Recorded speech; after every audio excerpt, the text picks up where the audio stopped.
Ano yung good news? Good news, masaya na ako. Yung bad Ang bad news, news. para sa kanilang dalawa.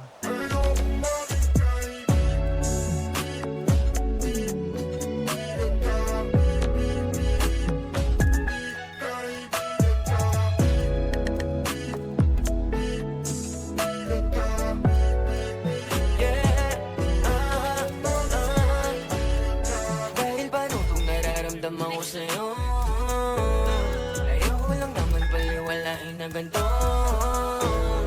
Para saan pa itong mga gabing pag-uusap? Para-paraan ako dito para tayong umusap.